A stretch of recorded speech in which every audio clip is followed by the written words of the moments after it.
So a common question we get for clients who have a mortgage in process and are either getting close to closing or even just started is, what are tax prorations?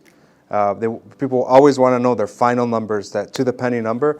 They want to know it as soon as you can get it, and we'd love to provide it as soon as we can get it. But there's one thing that we have to wait till the very end, and that's called tax prorations. So I made this video just to go over what those are so you have a better understanding of what tax prorations are. What in the world are tax prorations? You hear this term hopefully earlier on while you're in process, but you'll for sure hear it later on. And a lot of people will get mad at title companies for not knowing or not giving the exact number, but it's not their fault, and here's why.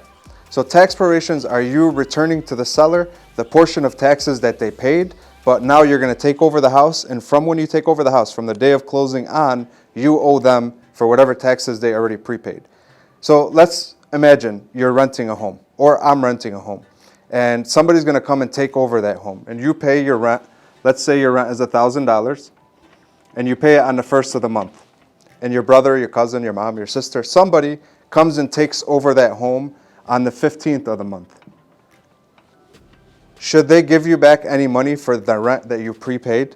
Since you paid this $1,000 for the entire month, they should give you $500 since they're taking it halfway through the month. They give you $500 back. So I think I hope the concept will make more sense there now. It's the same thing with taxes. Depending on the county and the state you're in, will depend on when those taxes were paid. Some are paid January 1st, and they're paid for the entire year. Where we physically are in Wayne County, you have taxes twice a year, a summer bill in the summer and a winter bill in the winter, July and December. So it gets a little more tricky, and it's not as easy to figure out exactly what that number is. The second part of that equation is it'll depend on your exact closing date. So if you close on the 1st or the 20th or the 21st, every single day will give you a different final number, because from when you take the house, when you get, I don't know why I'm going to draw a key. When you get that key, the day you get that key, or not even get the key, the day you sign for the mortgage and now it's your home, that's when you now are responsible for the taxes. And if the seller prepaid a portion of the taxes, you have to give back the portion where they prepaid, but they no longer own the home. And that's called tax prorations. So there's no way to know exactly what that amount is until we know your exact closing date. And what will happen is once your file is clear to close on the mortgage end and you have a closing date scheduled, then the title company will say, okay, this is the scheduled closing date, and based on this scheduled closing date, we need to figure out the prorations. And they'll give us the final numbers, and they'll give you the final numbers. So let's say you're in a county or a state where taxes are paid on the 1st of the month, just to give me a little break and make it easy to explain on the math. And let's say, for example, the house had taxes of $5,000 for the entire year. The seller that is selling you the home paid $5,000 on January 1st, and their tax bill is paid in that county or state is paid for the upcoming year. That's the precedent here. It's not specific to your situation or every county or every state, but I'm just giving you an example so I can explain it a little more, and it just makes sense a little more. They paid $5,000 January 1st. Let's say in June 1st, you bought the house. Okay, this is January, February, March, April, May, June, July, August, September, October, November, December. Okay, I passed first grade.